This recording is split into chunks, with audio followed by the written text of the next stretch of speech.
Hello friends, this is Arjun here, chemistry faculty from Bhartaj campus. हम लोग बातें कर रहे थे सॉल्यूशन की और आज की तारीख में हम लोग पढ़ेंगे डिप्रेशन इन फ्रीजिंग पॉइंट। तो बच्चों डिप्रेशन इन फ्रीजिंग पॉइंट पढ़ने के लिए सबसे पहले हम लोग को समझना पड़ेगा कि फ्रीजिंग पॉइंट होता क्या है।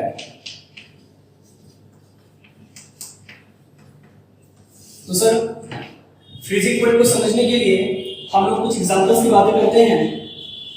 हम मान के चलिए हमारे पास आइस है, हम लोग आइस को कन्वर्ट करना चाह रहे हैं वाटर में। बच्चों ये तो मेल्ट कर गया, तो आइस से वाटर में कन्वर्ट करने का जो रेट है इसे तो क्या बोलते हैं, रेट ऑफ मेल्टिंग। अब वाटर को मुझे कन्वर्ट करना है आइस में, तो वाटर का कन्वर्जन आइस में जो होगा इसका रेट बच्चा क्या कहलाएगा, रेट ऑफ फ्रीजिंग। तो मैं यहां पे आइस को लिख सकता हूं वाटर इन सॉलिड फेज, और यहां पे जो कन्वर्ट मेरा हो गया इसे मैं लिख सकता हूं वाटर इन लिक्विड फेज। तो बच्चा ये मेरा क्या है सर, रेट ऑफ मेल्टिंग। और वाटर को हमने कन्वर्ट किया जो लिक्विड फेज में था उसे सॉलिड में, ये मेरा रेट क्या है sir, rate of freezing and equilibrium. अगर मैं इक्विलिब्रियम की बात करूं तो यहां पर रेट ऑफ मेल्टिंग और जो रेट ऑफ फ्रीजिंग होगा वो मेरा क्या होगा सर, इक्वल होगा। और ये जो इक्विलिब्रियम, ये जो हमारा इक्विलिब्रियम जिस टेंपरेचर पर एग्जिस्ट किया, एग्जिस्ट दैट टेंपरेचर, ये मेरा क्या कह रहा है वैसे, और फ्रीजिंग पॉइंट। बात समझ में आ रही है। सॉलिड लिक्विड इक्विलिब्रियम, किसी भी लिक्विड के लिए उसकी सॉलिड सब्सटेंस के साथ में इक्विलिब्रियम जिस टेंपरेचर पर एग्जिस्ट करता है उसी टेंपरेचर को उस पार्टिकुलर लिक्विड की फ्रीजिंग पॉइंट कहते हैं। बात समझ में आ रही है। चलिए यहां तक नोट कर लीजिए आप लोग।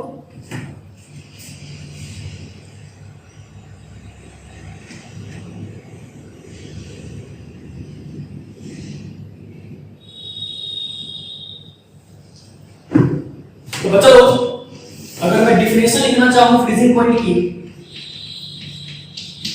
तो क्या लिख सकते हैं सर, यहां पे हम लिख सकते हैं freezing point of liquid is that temperature at which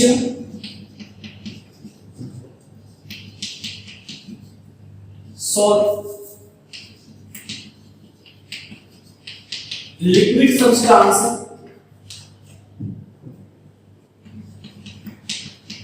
exist in equilibrium with solid substance। चलेगा। किसी भी लिक्विड के लिए फ्रीजिंग पॉइंट वह टेंपरेचर कहलाएगा सर जहां पर वह लिक्विड सब्सटेंस सॉलिड सब्सटेंस के साथ में इक्विलिब्रियम में एग्जिस्ट कर जाए। सर आजकल की तारीख में इससे हम लोग काम नहीं चलाते हैं। अगर मैं बात करूं फ्रीजिंग पॉइंट की तो इसका जो मॉडर्न डेफिनेशन है, फ्रीजिंग पॉइंट में एक्चुअली होता क्या है sir, vapour pressure of liquid और वेपर प्रेशर ऑफ सॉलिड वो क्या हो जाता है सर, इक्वल होता है। फ्रीजिंग पॉइंट कहते हैं किसको है सर, फ्रीजिंग पॉइंट किसी लिक्विड सब्सटेंस के लिए होता है। तो जिस लिक्विड सब्सटेंस में आपको फ्रीजिंग पॉइंट चाहिए उस लिक्विड की वेपर प्रेशर उसके सॉलिड सब्सटेंस जब वो सॉलिड में कन्वर्ट हो जाएगा तो उस समय में दोनों के वेपर प्रेशर क्या होनी चाहिए सर, इक्वल होनी चाहिए। ठीक है सर। चलिए नोट कर लीजिए आप लोग।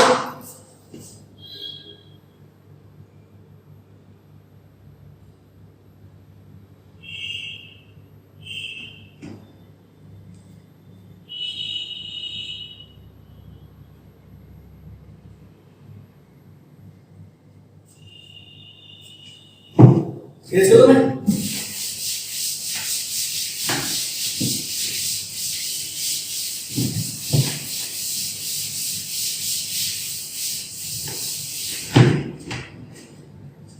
बच्चों चलो बातें करते हैं सी।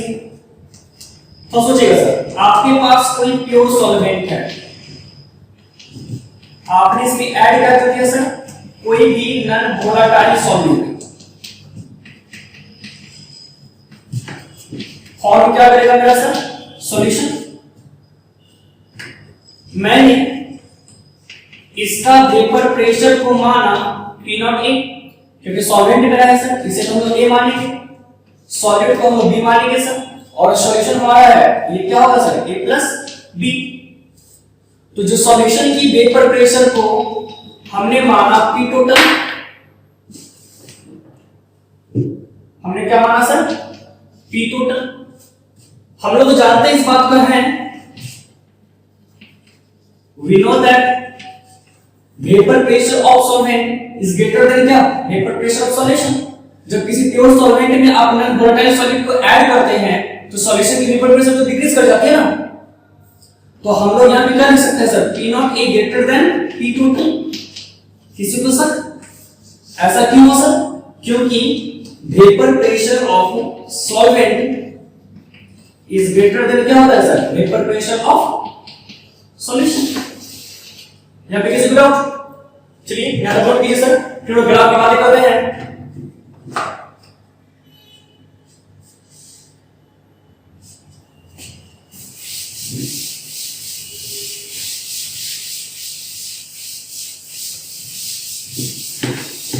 चलिए बच्चों थोड़ा बातें करना चाहूंगा सर ग्राफ की। हम लोग ग्राफ ड्रॉ करना चाह रहे हैं सर, किसके किसके बीच में sir, graph between vapour pressure और टेम्परेचर के लिए। तो हम लोगों ने ग्राफ ड्रॉ करना स्टार्ट किया।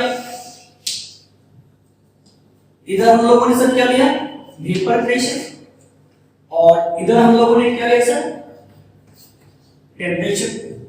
चलिए तो पहले मैं प्योर सॉल्वेंट की ग्राफ ड्रॉ करना चाहूंगा।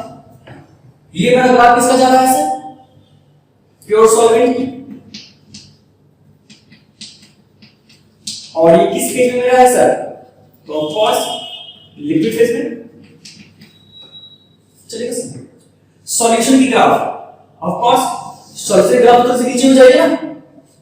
ये मेरा किसका ग्राफ है सर, सॉल्यूशन का, और ये भी किस फेज में मेरा अवेलेबल है, लिक्विड फेज में। अब मैं सॉल्वेंट की मैं ग्राफ ड्रॉ करना चाहता हूं। अब ये जो सॉल्वेंट है लिक्विड फेज में है, जब इसको हम लोग फ्रीज कर रहे होंगे तो यह तो सॉलिड सॉल्वेंट में कन्वर्ट होगा ना, यह भी सॉलिड में कन्वर्ट होगा। तो सॉलिड सॉल्वेंट की जो ग्राफ है वह कुछ इस तरीके से, ये जो ग्राफ है, ये ग्राफ बच्चा किसका शो कर रहा है सर, ये जो कर्व शो कर रहा है मेरा सॉलिड सॉल्वेंट की। बातें तो समझ आ रही है। ये जो मेरा प्योर सॉल्वेंट है वह लिक्विड फेज में है। ऑब्वियसली वाली बात है कि सॉल्वेंट की वेपर प्रेशर तो ज्यादा होगी with respect to solution.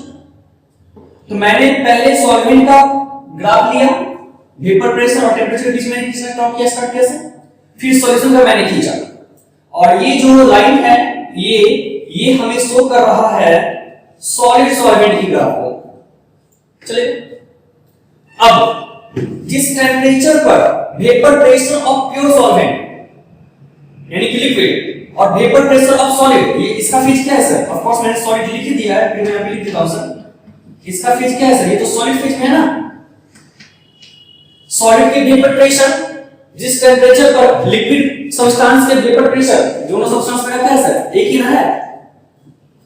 Liquid की वेपर प्रेशर और सॉलिड की वेपर प्रेशर जिस टेम्परेचर पे मेरा इक्वल हो जाए, देखते हैं सर किस टेम्परेचर मेरा इक्वल है सर।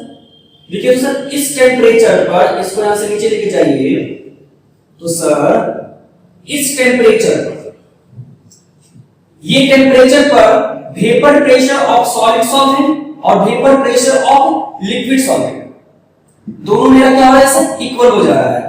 तो ये जो टेम्परेचर होगा ये क्या कहलाएगी, फ्रीजिंग पॉइंट। किसके लिए सर, तो प्योर सॉल्वेंट के लिए। तो मैं इसे किसे डिनोट कर रहा हूं सर, T0F से। चलेगा, ये मैं T0F किसको रिप्रेजेंट कर रहा है सर, ये रिप्रेजेंट कर रहा है freezing point of pure solvent को। अब तो समझिए, अब इस सॉल्यूशन के लिए इसका वेपर प्रेशर इस सॉलिड सॉल्वेंट की वेपर प्रेशर के साथ जिस टेंपरेचर पे यह इक्वल आ जाएगी, इसे मैं थोड़ा नीचे कर देता हूं, इसे पीछे लेके जाइए, देखिए तो इस टेंपरेचर पर सॉल्यूशन की वेपर प्रेशर और सॉलिड सॉल्वेंट की वेपर प्रेशर क्या होगा सर, इक्वल हो गई।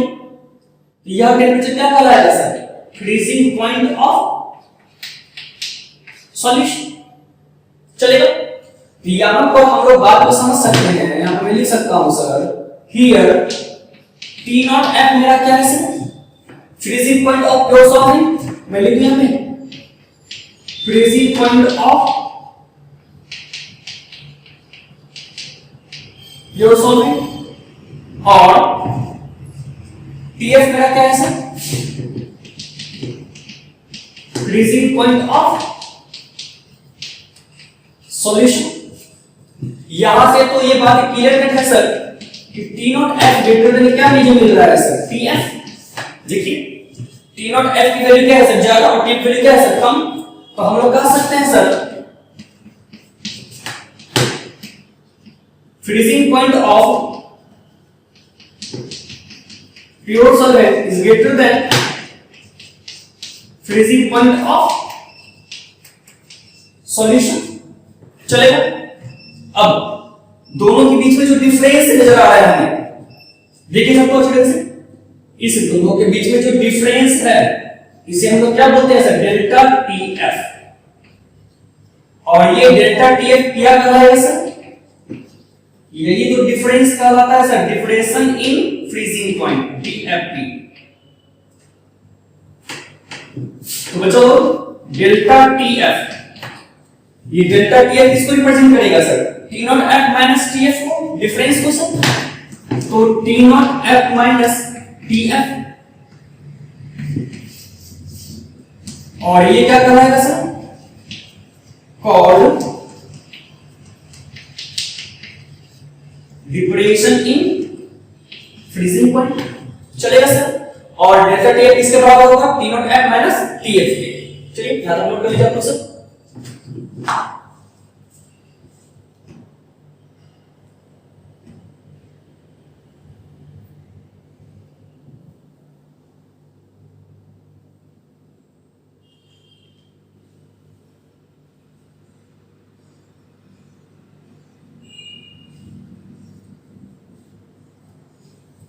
इसको तो मैं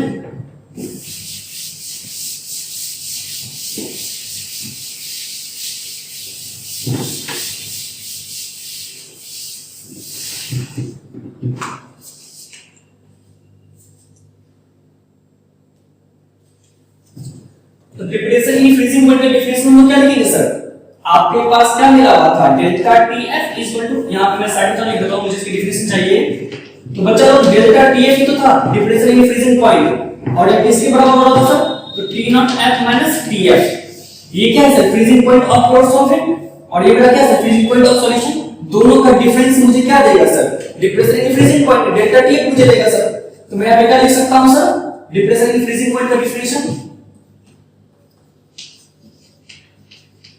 the difference between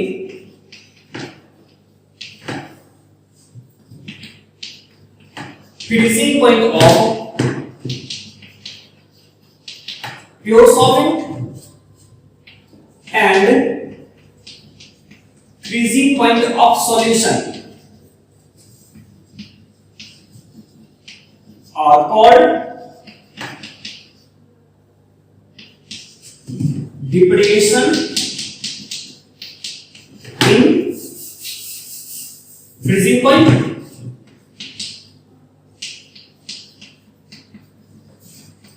चलिएगा बच्चों, और इसको कैसे डिनोट करते हैं sir, it is denoted by delta TF, और आप डेल्टा TF को क्या लिख सकते हैं sir, of course T not F minus T F. और यहां पे तुमने पहले ही क्लियर कट कर चुके हैं सर। ये डेल्टा टी एफ क्या है sir? Depression in freezing point. और ये मेरा क्या है sir? Freezing point of pure solvent. और ये बचा मेरा क्या है सर? टी एफ मेरा क्या है sir? Freezing point of solution. अच्छा, डिप्रेशन इन फ्रीजिंग पॉइंट की यूनिट क्या होगी? SI unit of delta TF। मैं जानना चाहता हूं sir depression in freezing point की यूनिट क्या होगी? मान के चलिए सर T0F की वैल्यू थी 500 केल्विन, टेंपरेचर है केल्विन होगा। TF की वैल्यू थी 400 केल्विन, 500 केल्विन में 400 केल्विन घटाइए तो बचेगा क्या सर? 100 केल्विन। तो डेल्टा TF यूनिट क्या होगा सर मेरा? ऑफ कोर्स जो टेंपरेचर इनटू मेरा होता है सर, ये अपन कैलकुलेशन यूनिट ऑफ टेंपरेचर। आपके क्वेश्चन में जो दिया जाएगा टेंपरेचर का सर यूनिट, आपको वही यूनिट लेना है। बट ऐसा यूनिट जो टेंपरेचर का होता है सर, वो क्या होता है सर? केल्विन। तो इसे हम लोग क्या नोट करेंगे सर? केस। ठीक है, चलिए प्रॉब्लम लीजिए। Today, in this experiment, we are going to test the effect a solute has on the freezing point of a solution. This is what you will need: 2 beakers, some salt, water, a thermometer, and a freezer.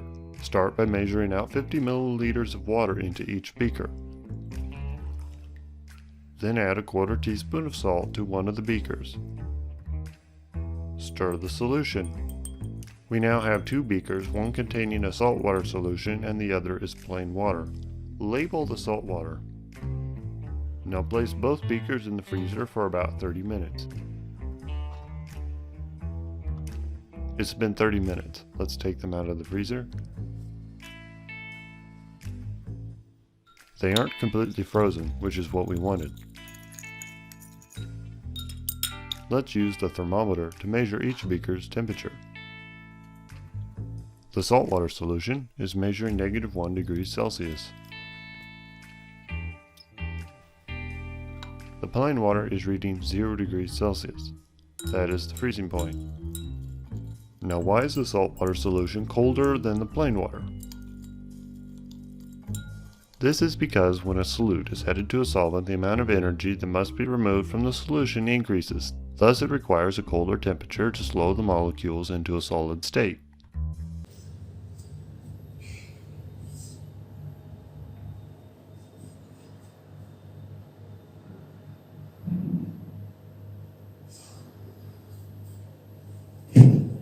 Erase कर दो।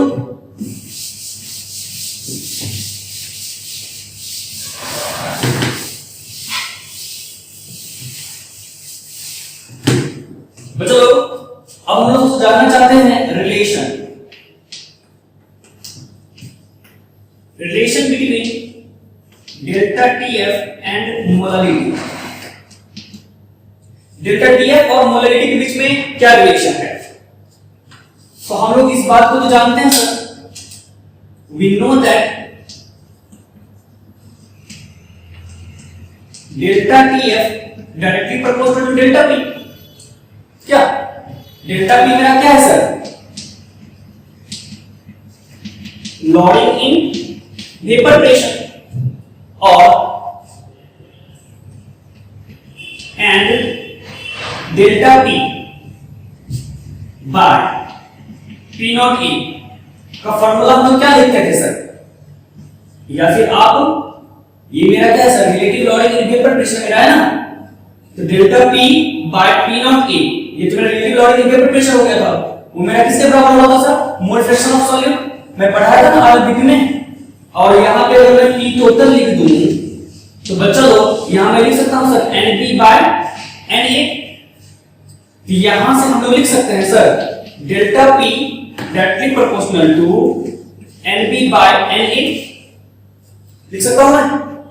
अब यहां से delta P की जगह पे लिखिए delta TF directly proportional to delta P की जगह पे मैं क्या लिखूं सर? NP by NA। अरे भाई इसे इक्वेशन 1 मान लो, इसे इक्वेशन 2 मान लो। मैं लिख सकता हूं sir from equation 1 and equation 2 चलेगा? लिख बच्चा delta TF directly proportional to delta P की जगह पे मैं क्या लिखूं सर? NP by NA। चलेगा सर? यहाँ सब आगे बढ़िए सर। यहाँ से सब देख सकते हैं delta T F directly proportional to क्या एनटी। यहाँ सब लोग क्या लिख सकते हैं sir, delta T F directly proportional to NT. और इसे क्या बोल दो सर, इक्वेशन नंबर 3 बोल सकता हूं मैं। देखो ये दो तो डायरेक्टली प्रोपोर्शनल में है ना। तो बच्चा लोग depression in freezing point directly proportional two moles of solute. ये मेरा क्या है सर, मोल्स ऑफ सॉल्यूट ही तो है। और ये मेरा क्या है sir, depression in freezing point. दोनों क्या है सर, डायरेक्टली प्रोपोर्शनल। तो ऑफ कोर्स नहीं, ये मेरा क्या होगा sir, it is a colligative properties होगा ना सर, क्योंकि differential in freezing point moles of solute क्या होगा सर, डायरेक्टली प्रोपोर्शनल। तो सर ऐसी प्रॉपर्टीज सॉल्यूशन की जो कि डिपेंड करती है सॉल्यूट के अमाउंट पर, सॉल्यूट के नंबर ऑफ पार्टिकल्स पर, उसे कैसी प्रॉपर्टीज बोलते हैं सर, तो कॉलिगेटिव प्रॉपर्टीज। बस ये लिखने का मकसद ये था कि ये मैं आपको समझा सकूं कि डिप्रेशन इन फ्रीजिंग पॉइंट भी क्या है, एक तरह का कॉलिगेटिव प्रॉपर्टीज है। तो बच्चा लोग चलिए हम आगे बात करते हैं, इससे हम लोग आगे चलते हैं। इसे आप बोल दो इक्वेशन नंबर 3 और ज्यादा अच्छा रहेगा आप यहां लिख लीजिए फ्रॉम इक्वेशन 3। चलिए अब सर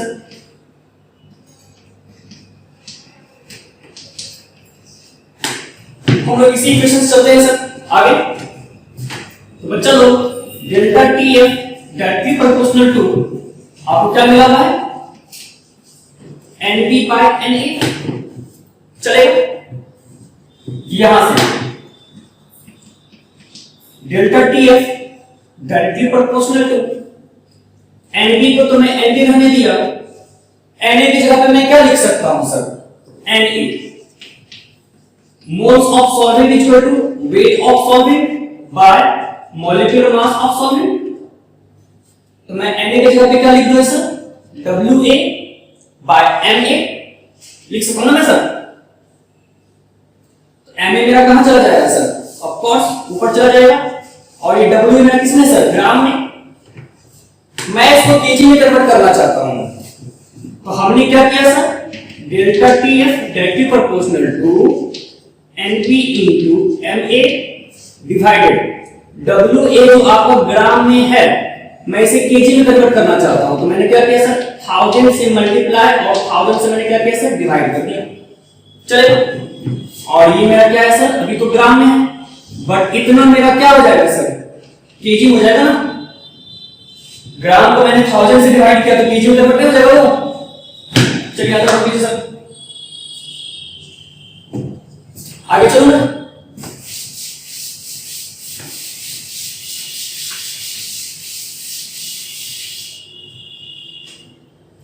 तो बच्चा लोग यहां से हम बात करते हैं। तो अब मैं क्या लिख सकता हूं sir, delta T F directly proportional to NP into MA divided WA in gram divided 1000। ये मेरा क्या हो जाएगा sir, weight of solvent in KG into क्या सर, 1000। अब आप हमें बताएं ये जो मेरा है moles of solvent dissolve in per KG of solvent, ये क्या कहलाता है sir, of course called molarity कहलाएगा सर। तो यहां से मैं लिख सकता हूं sir, delta T F directly proportional to small m, मतलब क्या, molarity, it is denoted by small m into Ma by क्या सर, 1000। अब इस डायरेक्टली प्रोपोर्शनल को तोड़ने के लिए हम क्या लिख सकते हैं सर, कांस्टेंट। तो मैं यहां लिख सकता हूं delta T F equal to, एक मैंने को यहां पे क्या लिया सर, कांस्टेंट लिया, स्मॉल m इनटू क्या, Ma डिवाइडेड 1000। अब इस कांस्टेंट को हम लोग क्या बोलते हैं sir, called depression constant, called depression constant and denoted by K। किसे डिनोट करते हैं दोस्तों, है K से। एलिवेशन पॉइंट पर हम लोग पहले पढ़ चुके हैं। और हम लोग जानते हैं सर एक बात को, इन केस ऑफ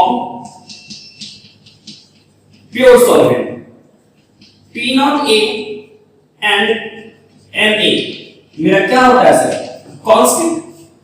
इस तरीके से मैं MOA को भी लिख सकता हूं कांस्टेंट। चलेगा? चलिए आगे बात करते हैं सर। इधर मैं रेज कर दूं, वीडियो को पॉज करके पहले नोट कर लीजिए।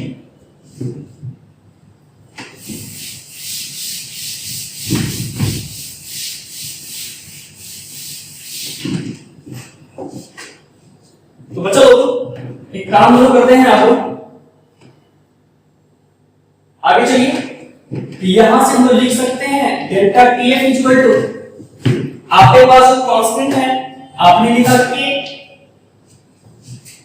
ये मेरा मोलैलिटी है सर इनटू m, ये तो कांस्टेंट था, ये कितना हो गया सर, कांस्टेंट है, इसको हटा दिया मैंने, डिवाइडेड 1000, इसको बाय 1000 को मैं यहां लिख दिया।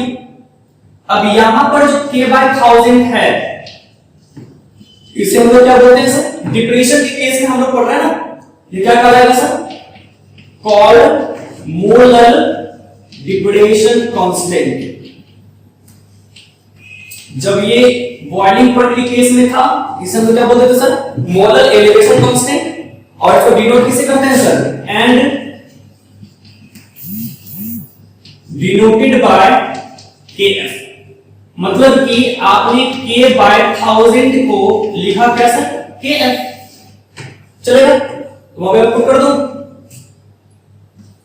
सो delta TF is equal to, मैं क्या लिख सकता हूं सर, kf इंटू m।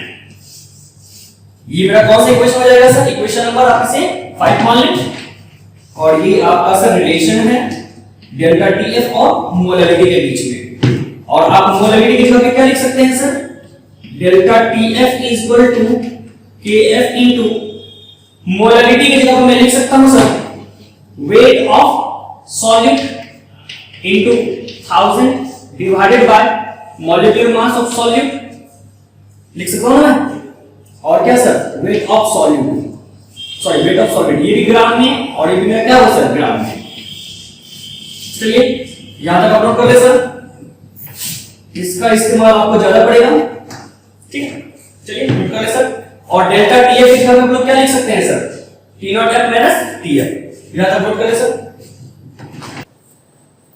बच्चों लोग हम लोग यहां तक लिख चुके थे sir, delta TF equal to kf into weight of solvent in gram into 1000 by molecular weight of solvent, और ये W क्या है सर, वेट ऑफ सॉल्वेंट हमारा है। बच्चों लोग डेल्टा TF में क्या लिख सकते हैं सर, T0F माइनस का TF। नाम से पकड़िएगा, डिप्रेशन इन फ्रीजिंग पॉइंट, मतलब क्या, फ्रीजिंग पॉइंट का घट जा, एलिवेशन इन बॉइलिंग पॉइंट का घट जा, बढ़ जा, मतलब क्या सर, सॉल्वेंट से सॉल्यूशन की तरफ, सॉल्वेंट से solution, elevation in boiling point, elevation solvent का बॉइलिंग पॉइंट कम, सॉल्यूशन का बॉइलिंग पॉइंट ज्यादा, depression in freezing point, solvent से सॉल्यूशन की तरफ, क्योंकि सॉल्वेंट में ही ना आप ऐड करेंगे ना बोल रहे सॉल्यूट, तो सॉल्वेंट की फ्रीजिंग पॉइंट क्या होगी सर, वो ये depression in freezing point, freezing point का घट जाना, सॉल्वेंट की फ्रीजिंग पॉइंट ज्यादा और सॉल्यूशन की फ्रीजिंग पॉइंट क्या होगी सर, कम। डिफरेंट फॉर्म क्या आ जाएगा सर, T0F माइनस TF, यहां TF नॉट F क्या है sir, freezing point of pure solvent, TF मेरा क्या है sir, freezing point of solution, ये आपका क्या है sir, kf into WB into 1000 divided MB into WA।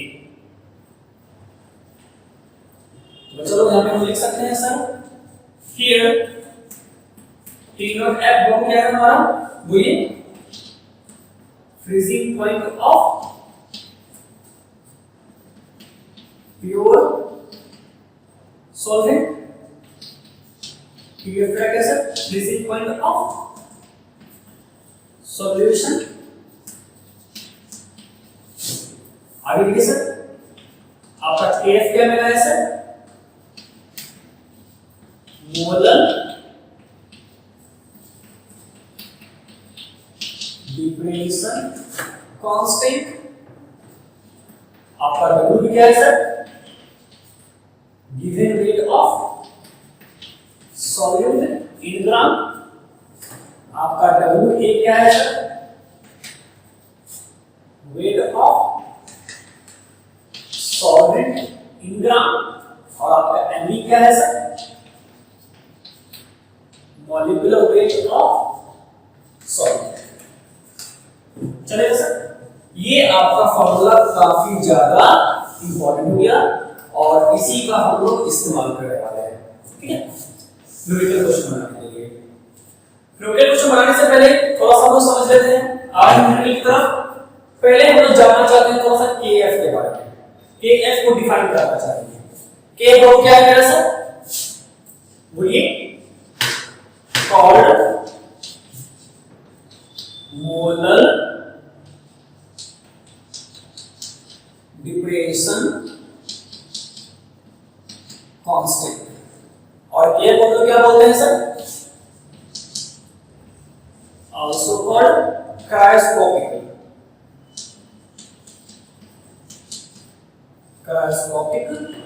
Constant. ठीक है सर, चलिए इसको डिफाइन कैसे करेंगे सर? हमें चाहिए इसकी डिफिनेशन। क्या कहते हैं इसको? तो बच्चों तो मतलब समझिएगा, आपके पास डेल्टा TF इक्वल टू होता KF इनटू मोलरिटी। आपने क्या किया सर? मोलरिटी की वैल्यू कितना दिया आपने? 1।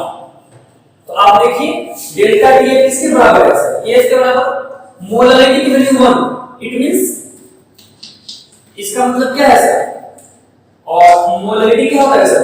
बोलिए, moles of solute dissolve in weight of solvent in Kg। it means molarity value 1 मतलब क्या? NB का कितना हो जाएगा सर? 1। W का कितना हो जाएगा सर? हमने 1 by 1 मुझे देगा। इसका मतलब क्या sir? 1 mole of solute dissolved in per kg of solvent पर kg ऑफ सॉल्वेंट। मोलरिटी 21 का मतलब क्या होगा सर? मोलरिटी का फार्मूला है मोल्स ऑफ सॉल्यूट डिसॉल्विंग पर kg ऑफ सॉल्वेंट। इसकी वैल्यू 1, इसकी वैल्यू 1, कब ना आएगा इसका वैल्यू 1? मोलरिटी 1 मतलब क्या? It means 1 mole of solute dissolving पर kg ऑफ सॉल्वेंट। तो बच्चों तो हम लोग ये क्या डिफाइन कर सकते हैं? डिफाइन करने के लिए आपको थोड़ा नोट कर लीजिए, यूज करने वाला हूं।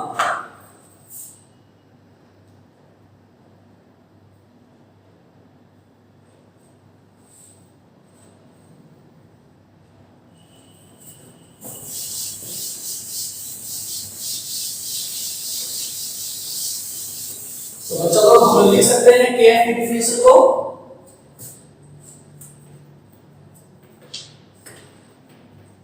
It is defined as KF को डेल्टा TF के तौर पे हम लोग डिफाइन कर रहे हैं। It is defined as B, इसको थोड़ा कैपिटल लिख लें, depression in for freezing point produced कब सर? जब मोलरिटी क्या हो जाएगा 1, मतलब क्या? 1 मोल ऑफ सॉल्यूट को डिसॉल्व करवाएंगे पर kg ऑफ सॉल्वेंट में। when 1 mole of solute dissolved in per kg of solvent। चलेगा सर? तो मुझे चाहिए KF की यूनिट। तो चलो तो मैं KF की यूनिट की बातें करूं। आइए देखते हैं सर। तो delta TF equal to KF into M। तो मुझे चाहिए इसका यूनिट। तो डेल्टा TF का यूनिट क्या है सर? केल्विन। मोलरिटी की यूनिट क्या होती है सर? मोल पर kg। यहां से बच्चा लो KF मेरा क्या आ जाएगा सर? बोलिए, केल्विन kg पर मोल। केल्विन kg पर मोल।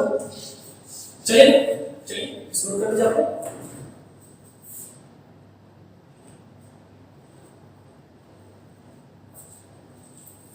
इसको इधर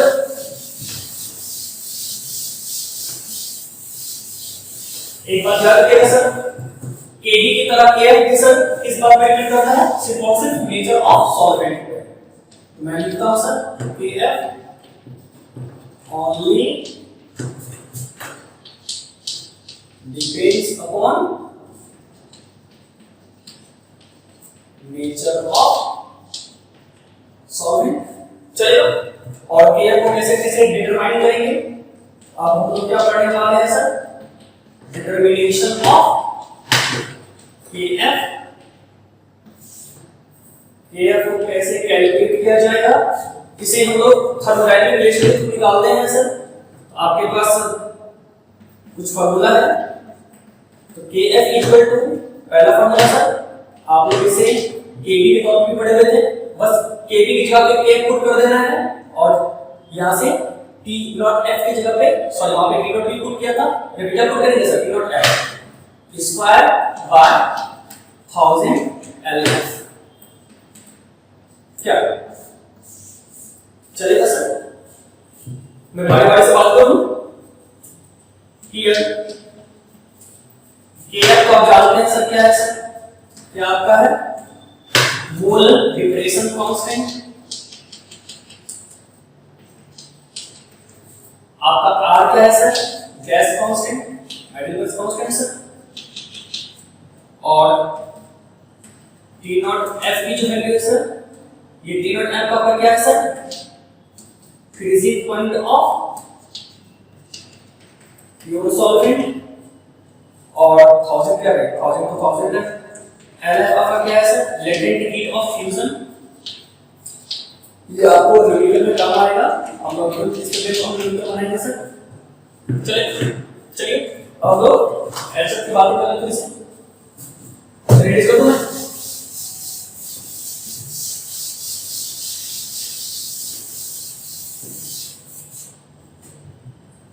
बच्चों दूसरा फार्मूला जानना चाहेंगे, दूसरा फार्मूला हमारा Kf निकालना है। अब हमारे पास इंथैल्पी ऑफ फ्यूजन क्या रहेगा, तो क्या करेंगे सर, यहां के लिए हम क्या लिखते हैं, m r t not f का स्क्वायर बाय 1000 hf।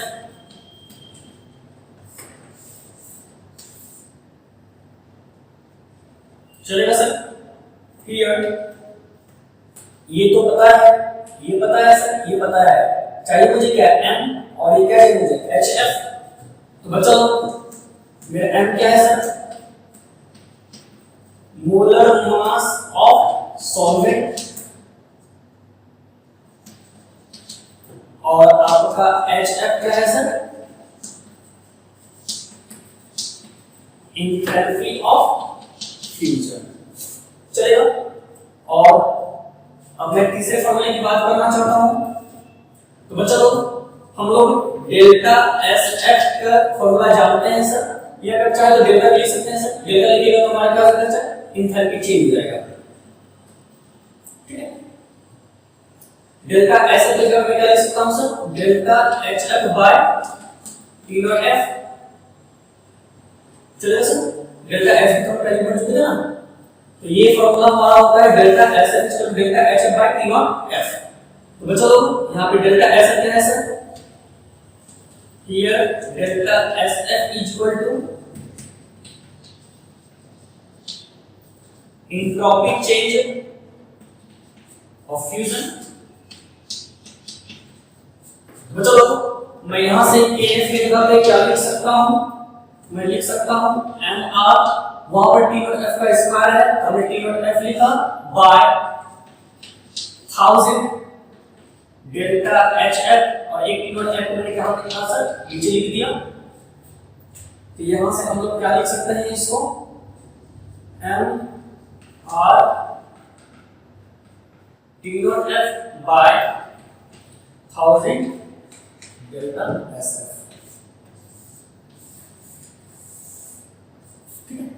चलिए इसको नोट कर लीजिए सर, अब कुछ हम नंबर्स फॉर्म देख लेते हैं, इधर नोट कर लीजिए आप।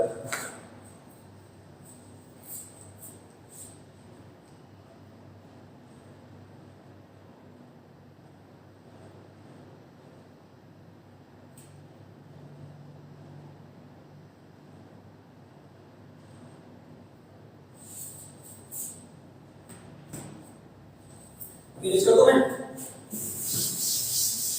चलो फटाफट से न्यूमेरिकल फॉर्म को देख लेते हैं। इस तरीके से हमारा डिफरेंशियल इंक्रीजिंग पॉइंट खत्म हो गया। इसकी कोई जरूरत नहीं है सर। और कंसेप्ट बेसिकली क्लियर तो न्यूमेरिकल बनाने को है ना, थोड़ा सा हम लोग न्यूमेरिकल देख लेते हैं।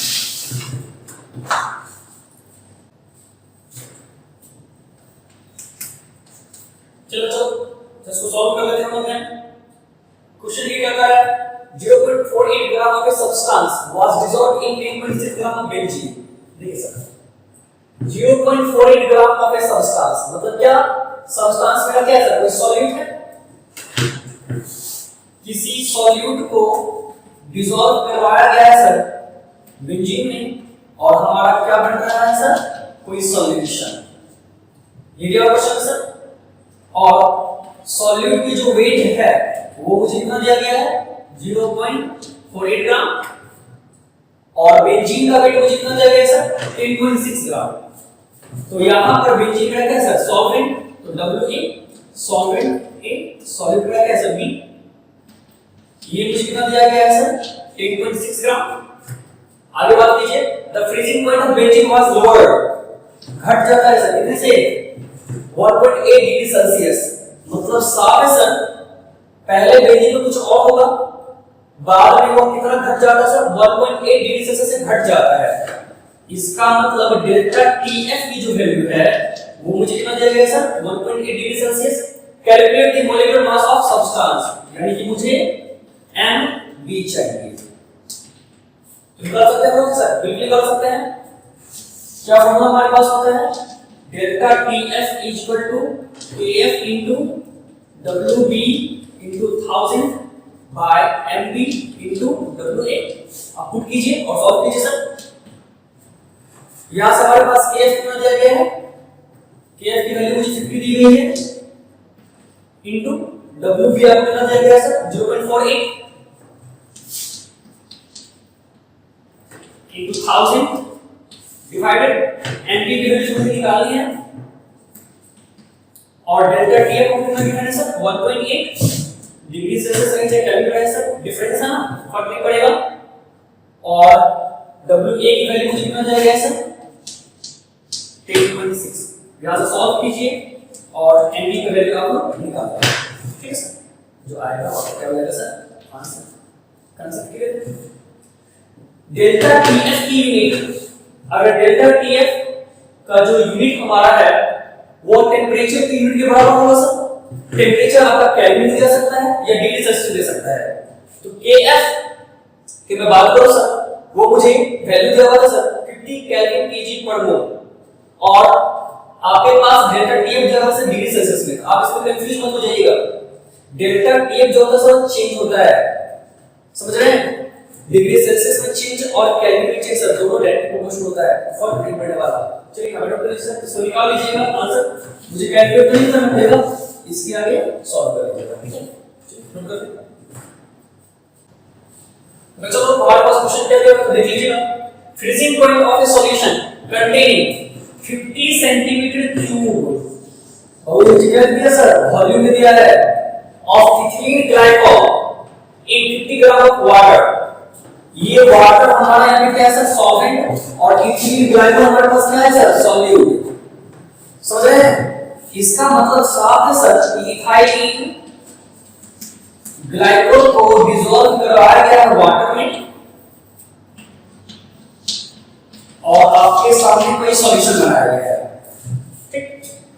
अब समझिएगा, इथीलीन ग्लाइकोल की आपको वॉल्यूम दी गई है, कितना देगा आपको सर, 50 सेंटीमीटर क्यूब। मतलब क्या sir, 50 millilitre, 1 centimetre cube equal to 1 millilitre sir. 50 gram water में डिसॉल्व है, ये तो हमारा सॉल्वेंट, ये मेरा क्या है सर, सॉल्यूट। तो आपको WA कितना मुझे दिया गया है, ऑफ कोर्स 50 ग्राम दिया हुआ है आपको सर, और इथीलीन ग्लाइकोल की मॉलिक्यूलर मास आपको जानते हैं, निकाला पहले से देख लेते हैं। आगे बात करते हैं, freezing point of a solution containing, solution की फ्रीजिंग पॉइंट है, यानी क्या सर, TF कितना निकाला गया सर, -34 डिग्री सेल्सियस। चलेगा, Exotic ideal calculate the density of ethylene glycol. मुझे चाहिए क्या सर? इसकी डेंसिटी मुझे चाहिए। चलिए निकाल लेते हैं सर। तो आप यहाँ पे फॉर्मूला लगाइए डेल्टा TF। TF की वैल्यू दी हुई है, T नॉट F की वैल्यू कितनी हो जाएगी बच्चा? ऑफ कोर्स 0 डिग्री सेल्सियस हो जाएगा ना। तो यहाँ पर डेल्टा TF इक्वल टू क्या फॉर्मूला होगा sir? KF into WB into 1000 divided MB into WA। और डेल्टा TF की क्या बता लिखिएगा सर आप लोग? Of course T not F minus TF equal to, चलिए सबकी वैल्यू पुट कर दीजिए आप यहाँ पे और सॉल्व कर लीजिए, पुट कीजिए।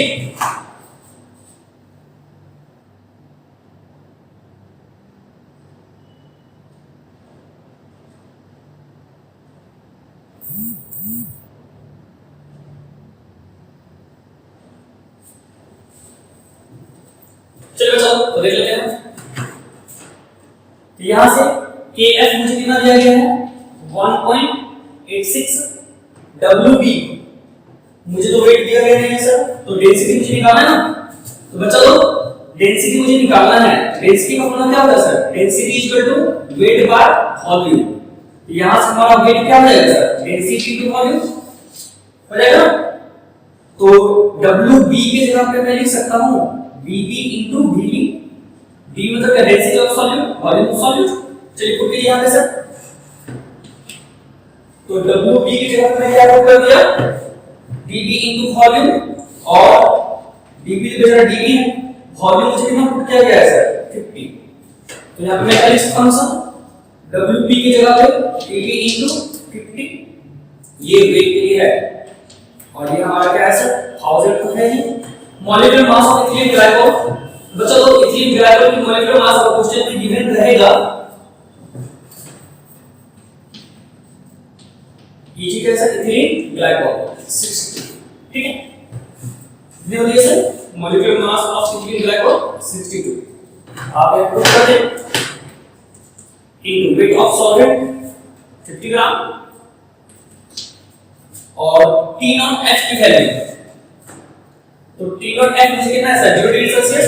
तो डेल्टा TF की जगह पे मैं लिखता हूं T not F minus TF। चलिए पुट करते हैं सर। T नॉट F का कितना है सर? 0 degree Celsius.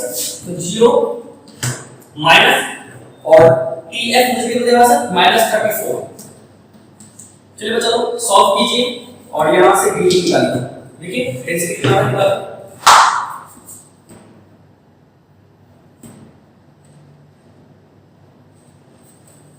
आप निकालोगे तो 1.133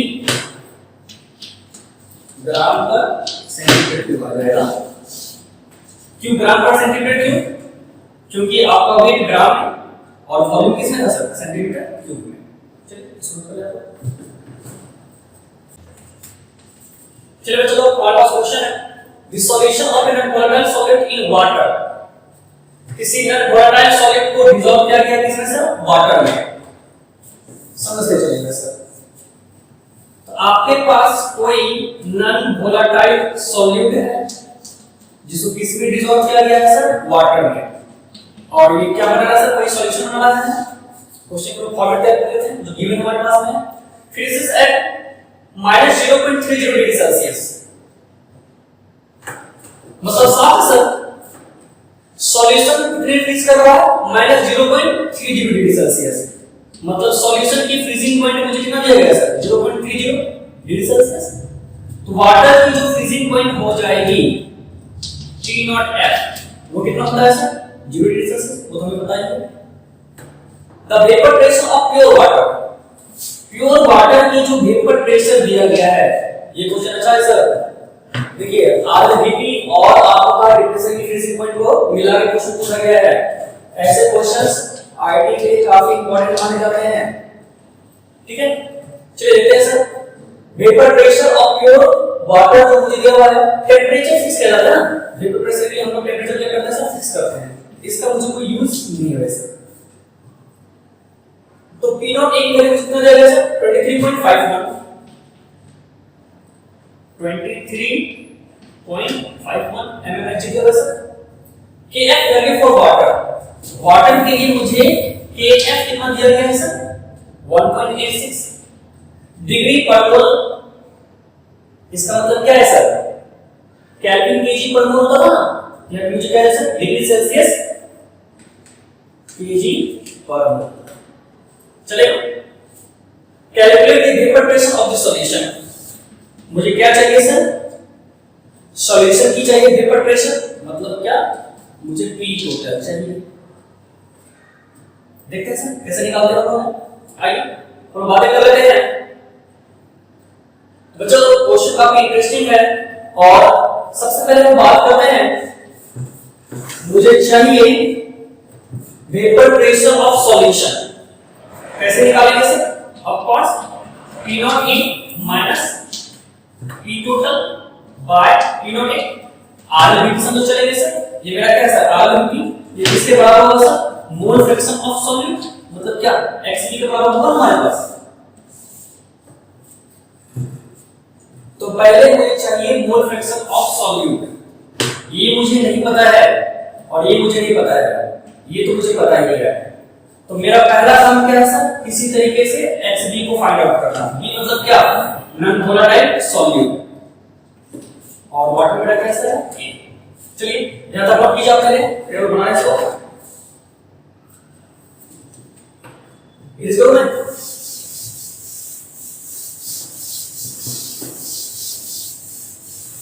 तो बच्चों पहले मैं निकाल लेता हूं मोलालिटी। क्या sir depression in freezing point की कंसेप्ट से मैं निकाल लेता हूं मोलालिटी को सर। तो डेल्टा TF इक्वल टू क्या होता है sir KF into molality. Delta TF क्या हो जाएगा sir T0F minus TF equal to KF into molality. T0F मुझे कितना जाएगा सर 0 माइनस TF मुझे कितना मिला होगा sir minus 0.30 equal to KF मुझे कितना जाएगा सर 1.86 इनटू क्या सर मोलालिटी। यहां से मोलालिटी में कितना जाएगा सर 0.30 डिवाइडेड 1.86। इसका वैल्यू फाइंड कीजिए, कितना आएगा सर सॉल्व कीजिए।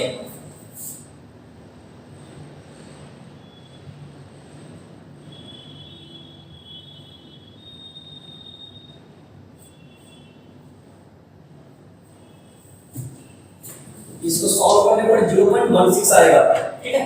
मोलालिटी के लिए सर क्या हो जाएगा मोल पर केजी। चलिए ये आपको m मिल गया, मुझे मोलालिटी पता चल गया। अब आगे और देखते हैं सर हम लोग। तो सर मोलालिटी की फार्मूला मोल फ्रैक्शन के टर्म में लिखना चाहते हैं हम लोग। तो molality equal to mole fraction of solute into क्या सर 1000 डिवाइडेड 1 माइनस यहां पे x लिखा था ना, यहां पे क्या लिख सकते हैं sir 1 minus xp into molecular weight of solvent. और सॉल्वेंट की मॉलिक्यूलर वेट क्या होती है, वो होता है 18। ये हमारा फार्मूला होता है। जब मैं आपको पढ़ा रहा था मोलालिटी तो मैं आपको लिखा था सर इस फार्मूले को इस्तेमाल करने वाले हैं, यहां से मुझे xp निकल जाएगा। चलिए बच्चों यहां पे निकालते हैं। मोलालिटी मुझे कितना दिया हुआ है सर 0.16 इक्वल टू xp तो मुझे चाहिए sir 1000 divided 1 minus xp into molecular weight of water मुझे कितना मिला सर 18। तो यहां से आप क्या निकाल सकते हैं xp निकालिए, xp कितना आ रहा है सर सॉल्व कीजिए इसको।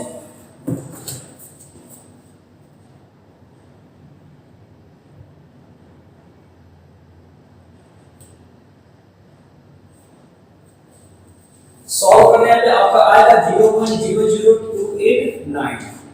चलिए बच्चों मुझे xp निकल गया सर, यहां पुट कर दो आराम से निकाल सकते हैं। तो कैसे निकालेंगे लास्ट में यहां पे देख लेता हूं। चलिए इसको मैं मुझे P0A चाहिए होगा, P0A की मुझे जरूरत होगी फिलहाल। चलिए पहले मैं यहां से बनाना स्टार्ट किया, फिर इधर ऐसे गया, ऐसे गया, वापस यहां पे आया, ठीक है। चलिए बच्चों नोट कर लेते हैं हम लोग P0A। तो P0A minus P total by P0A is equal to क्या sir xd p not a आपको कितना दिया गया है 23.51 माइनस आपको चाहिए p total divided p not a कितना आपको मिला हुआ है sir 23.51 is equal to mole fraction of solid कितना निकाल रहे हैं आप 0.00289 यहां से आप p टोटल इजीली निकाल सकते हैं जो कि होगा सर आपका आंसर। चलिए नोट कर लीजिए सर। अच्छा क्वेश्चन है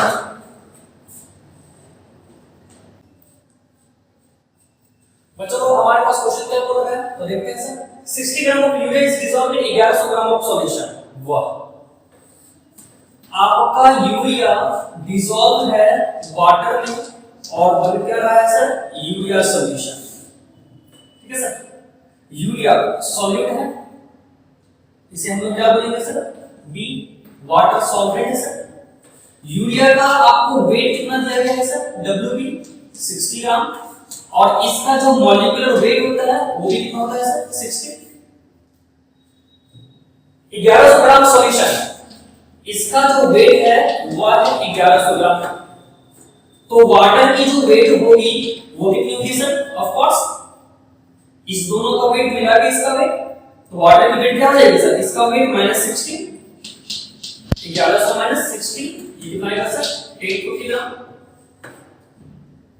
और आपको डेल्टा टीएफ बाय टीएफ कितना दिया है सर आपको साथ में दिया हुआ है delta TF by TF equal to 1। Then water separated in the form of ice. तब बोल रहा है नहीं हमारे पास वाटर है वाटर का कितना ग्राम 1040 ग्राम वाटर में से कितना ग्राम वाटर आइस में कन्वर्ट हो चुका होगा। 60 ग्राम यूरिया को डिसॉल्व करवाते हैं 1100 ग्राम सॉल्यूशन में और यहां पर डेल्टा टीएफ बाय टीएफ का वैल्यू कितना जाएगा सर 1 मोल पर केजी। तो जो आपने वाटर लिया जिसमें यूरिया को आपने डिसॉल्व करवाया तो वाटर जो आप देखिए यहां पे से सॉल्यूशन का वजन और यूरिया के वजन से हम लोग वाटर का वजन निकाल लिए 240 ग्राम में से कितना ग्राम वाटर कन्वर्ट हो जा रहा है आइस में ये मुझे निकालना है सर। काफी लाजवाब क्वेश्चन है काफी बेहतरीन क्वेश्चन है। चलिए इसको सॉल्व करते हैं हम तो ट्राई करें ट्राई कीजिए आप लोग वीडियो को पॉज करके ट्राई कर लीजिएगा इधर देखते हैं सर। तो delta TF is equal to formula क्या होता है सर Kf into molarity मतलब क्या WB into 1000 divided by MB into WA। of course यहां से WA निकालते हैं डेल्टा TF by KF तो यहां से आप delta TF by KF equal to क्या लिख सकते हैं sir WB weight of solid 60 into 1000 divided MB 60 हमारा है सर इनटू WA मुझे निकालना है इसकी वैल्यू कितना मिल जाएगा sir 1 is equal to 60 into 1000 divided 60 into WA यहां से कट जाएगा सर तो आपका WA कितना आ गया सर 1000 ग्राम मतलब कि 1000 ग्राम वाटर का इस्तेमाल किया गया है और वाटर ये कितना है सर 240 ग्राम मतलब 40 ग्राम जो हमारा है कन्वर्ट जो हुआ होगा कन्वर्टेड मैं कितना कर सर वाटर सी कितना होगा सर गिवन वेट कितना सर हमारा है तो W यहां पर डैश कर लीजिए WA डैश माइनस WA मतलब कि 240 ग्राम ले रहे हैं बच कितना रहा मुझे सर 1000 ग्राम तो कितना ग्राम कन्वर्ट हो चुका होगा सर 40 ग्राम कन्वर्ट हो चुका होगा। ठीक है आंसर क्या होगा सर कुछ क्वेश्चन समझ में आया। चलिए चलो सर 60 ग्राम यूरिया को डिसॉल्व करवाने थे 1100 ग्राम सॉल्यूशन में डेल्टा टीएफ और केएफ की value delta TF by KF का वैल्यू 1 लिया गया है तो कितना वाटर फॉर्म कर रहा है आइस में कैसे निकालेंगे तो आप गिवन सॉल्यूशन के वेट और यूरिया के वेट में से वाटर का वेट निकाल लें देखते हैं कि वाटर का वेट आ रहा है 240 ग्राम तो फार्मूले में पुट करके वाटर का वजन निकाल लेते हैं 240 ग्राम देखते हैं जो सॉल्यूशन बनाया गया था वो 240 ग्राम वाटर का इस्तेमाल करके बनाया गया था बट यूज कितना हो रहा है सर 1000 ग्राम तो 40 ग्राम कहां गया सर वो हमारा आइस में कन्वर्ट हो चुका होगा। ठीक है सुनो कर ठीक है और चलो इस तरीके से डिप्रेशन इंक्रीजिंग पॉइंट खत्म हो गया। इसके बाद हम बात करेंगे sir next topic osmotic pressure की आज की दोबारा फिर मिलते हैं नेक्स्ट क्लास में।